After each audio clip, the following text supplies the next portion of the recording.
بسم الله الرحمن الرحيم. السلام عليكم ورحمة الله وبركاته. الكلام ده معقول؟ ايوه معقول. الطب 79%. انتوا مصدقين الكلام ده؟ حاجة ولا في الخيال. الكل يركز معايا، الكل يركز معايا، بس اهم حاجة لايك وشير وكومنت. يلا شيروا الفيديو ده بقدر الامكان. الكلام اللي احنا بنقوله ده غير طبيعي، بس انا اثبت لك ان هو حقيقي. ازاي غير طبيعي وانت تثبت ان هو حقيقي؟ يلا تابع معايا، بس قبل ما نبدأ انزل على طول واعمل لايك وشير وكومنت. انا مش هكمل معاك غير لما تنزل. انا شايفك، ايوه انا شايفك، انا بكلمك انت، ما تبصش للي جنبك. يلا ركز بقى معايا. قال لك احنا بنتكلم عن ايه؟ عن تنسيق الجامعات الخاصه. طب ينفع تنسيق الجامعات الخاصه مع اللي بيبيع بره ده؟ يا عم مشي يا عم، بلا مانجا بلا بتاع، يا عم مشي. قال لا، في ايه ده؟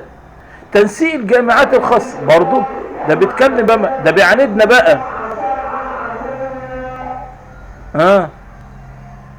تنسيق الجامعات الخاصة 2025 2026. قال لك ان التنسيق هو نفس التنسيق بتاع العام الماضي. بتاع ايه؟ العام الماضي. يلا بينا نشوفه بقى ونشوف اللي بيحصل.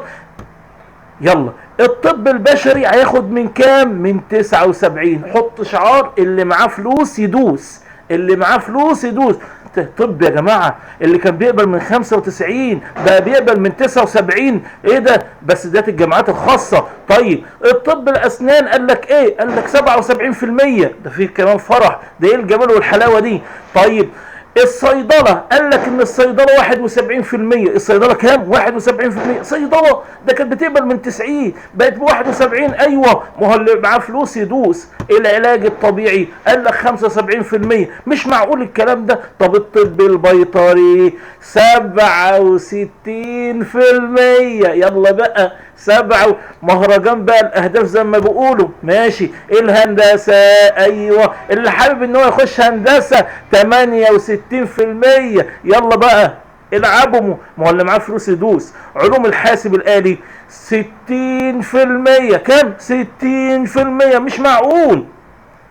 قال لك بقى عشان ايه؟ مهرجان بقى الاهداف بقى يكمل. تمام. في كليات اقل من ايه؟ اول حد الادنى بتاعها 53%. يعني اللي جاي ب 53% هيخش كليات برضه قمه. ايوه والله انا ما بهزرش. قال لك لو عايز تخش تكنولوجيا حيويه، او عايز تخش تكنولوجيا العلوم الصحيه، او العلوم الاساسيه، او الفنون التطبيقيه، او اللغات والترجمه، او الاعلام، او الاقتصاد والاداره، او التربيه، او العلوم الاجتماعيه، السياحه والفنادق، ده راجع تاني. ماشي. او التمريض، او الاثار، الحقوق، الفنون، العلوم السينمائيه. اللي معاه 53% بيخش الكليات ده. بس ايه؟ توت على كبوته زي ما بيقولوا.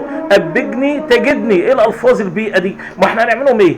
يعني احنا ما عندناش فلوس وعلى قدنا، وفي نفس الوقت الناس يجيبوا مجاميع قليله ويخش الكليات ديت. يا عم ماشي، يلا بينا. قال لك ان في بعض اللي هي الجامعات العالميه اللي هي موجوده في مصر بتقبل من 55%. انا لما اقول لك اساميهم انت هتستعجب وهتستغرب وهتقول ازاي الكلام ده. طبعا عندنا جامعه زي جامعه مصر للعلوم والتكنولوجيا بتقبل من 55. تمام. عندنا جامعه زي جامعه اكتوبر للعلوم الحديثه والاداب بتقبل من 55. عندنا جامعه مصر الدوليه بتقبل من 55، بس برضو بالفلوس. لو عايز تتعلم هتعلم بالفلوس. ماشي. وجامعه 6 اكتوبر برضو بتقبل من 55. يا سلام. طب نظام التقديم في الجامعات الخاصة ان حضرتك هتنزل المرحلة الاولى. تمام. ولما تخلص المرحلة الاولى هتخش على رابط الجامعات الخاصة وهتقدر ان انت ايه؟ تقدم وتملى الرغبات بتاعت جناب حضرتك. ما انت معاك فلوس، ما اللي معاه فلوس يدور. طبعا اعملوا لايك وشير وكومنت وقولوا له ايه رايكم في كل الاحداث ديت، وانتوا شايفين ايه الصح وايه الغلط، وكل واحد يقول كل اللي هو عايزه، لان ديت منصة تنتشر فيها اراء جميع المحبين والمريدين. وسلام الله عليكم ورحمة الله وبركاته. وتابعونا في اللقاء.